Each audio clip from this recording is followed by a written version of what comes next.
Hey guys, Ken here from the Retro Toys Escapades channel in Malaysia.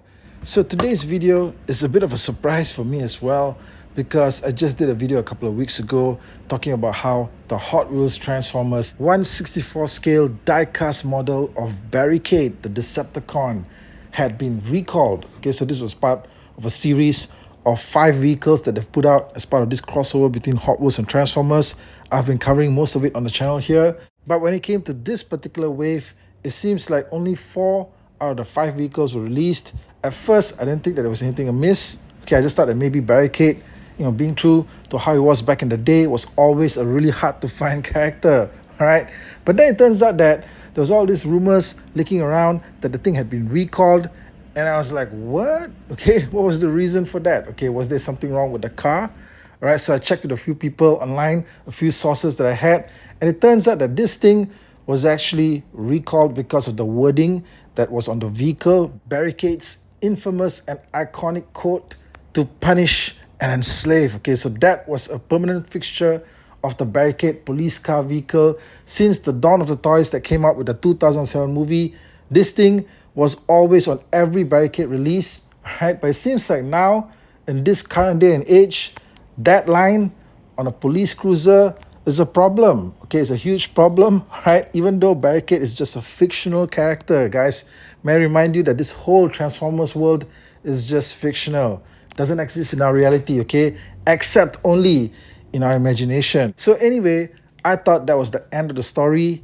That was all she wrote, okay? That this would be one of those mythical toys that nobody would ever be able to get their hands on, okay? That only a select few people around the world would have it. It would turn up at conventions, maybe selling for like hundreds of dollars, stuff like that, okay? But what I wasn't expecting was there to be a new re-release, right, of the same vehicle within, what seems to be like record time, okay? This thing was just like released and then it was recalled, and now they've put out a new version, okay? This is an all-new version that does not have the wording, okay? So this is clear of the wordings. This is safe and approved for retail, right? However, that scenario that I just gave you earlier about this thing turning up at conventions, selling for hundreds of dollars, that's still going to happen, all right? Because there's definitely going to be versions of it that have leaked out into the market from the first run that still have his phrase printed on the vehicle. I guess you'll just have to try and figure out if it's authentic or not, okay? But yes, definitely, there's some of those that are out there. But for everybody else that just wants a version of this vehicle in die-cast format, in Hot Wheels size, doesn't really care about the fact that they've removed the wording, then this is your best bet right now. Okay, so we're going to check out this vehicle. So hit that like button, subscribe to the channel if you haven't already, and let's get into it. Barricade, one of the single most impressive looking police cruisers in pop culture history. I'm really happy with how this turned out.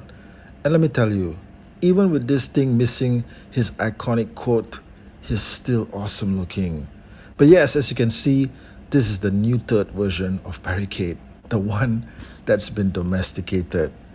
However, you will notice also that he comes chock full of detailing, from the Decepticon logo that's over the front wheels, to the vehicle number 643 that's on the lower rear side, the huge police letters that are on the side of the doors, the 911 number printed on the back. Although you can be assured that Barricade is the last police officer that you want to see responding to an emergency. Now he gets 2 sets of plastic wheels which roll very smooth, and a very macho, very aggressive looking front grille. And if you remember from both the 2007 original movie as well as the Hasbro action figure, this is the section that opens up in order to eject his robot companion, Friend Z.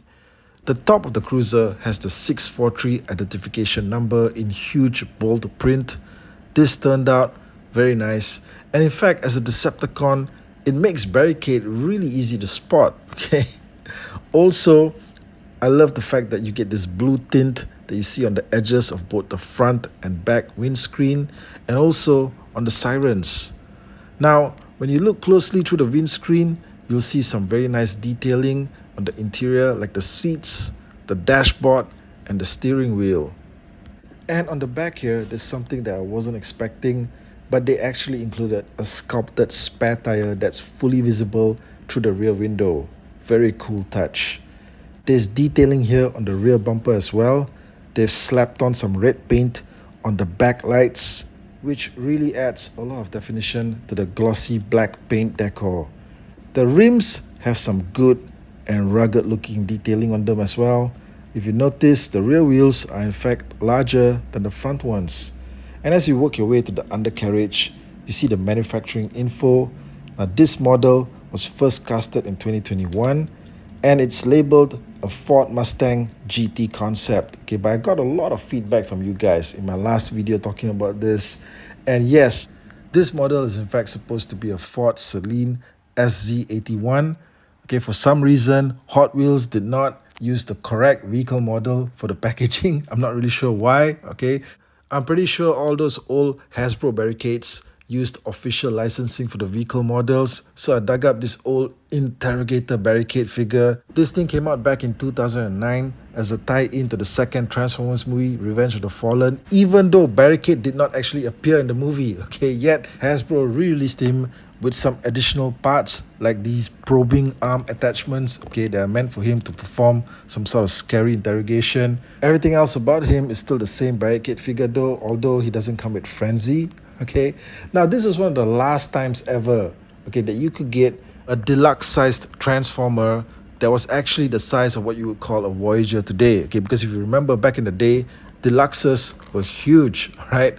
And then as of 2011, they just started to shrink of the vehicles down from the point the Dark of the Moon came out. So this was one of the last times ever that you could own a Barricade action figure that still featured the original larger deluxe body size. By the way, this version of Barricade was also released at a far less sensitive time in the world, where you could have his iconic quote printed on the vehicle body and nobody got upset, right? Also, I wanted to mention that the first version of the Hot Wheels Barricade figure came with a different vehicle number, and they've corrected it obviously for this re-release, but that just makes that original version even more highly sought after. It's like you had all these different elements conspiring together to make this one of the rarest Hot Wheels vehicles of all time. Okay, now let's check out some rocking comparisons here. This Barricade alongside RoboCop's 1986 Ford Taurus police cruiser. Yeah, I think these guys look fantastic next to each other. One of them fights for law and order, while the other just strives for disorder. But yeah, this was the version of the RoboCop 1/64 scale Ford Taurus that was released by Greenlight Hollywood a couple of years ago. I think they did a really great job with it, but I'm still hoping for Hot Wheels to take a crack at it too. Now here is Barricade alongside the first ever Hot Wheels Transformers basic cutted release, Bumblebee. Now if you remember, Barricade and Bumblebee had a fully memorable battle sequence in that first Transformers movie, but it was Bumblebee as the Chevrolet Camaro, not as the Volkswagen, so you can bet that Hot Wheels has that version planned, probably for a second wave of these vehicles. Guys, let me know what you think of this new, revised, and reissued version of the Barricade Hot Wheels Transformers crossover vehicle. Hit me up in the comment section. I want to hear your thoughts. And guys, as always, thanks for watching. I'll catch all of you again real soon with more content right here. Thank you, and take care out there.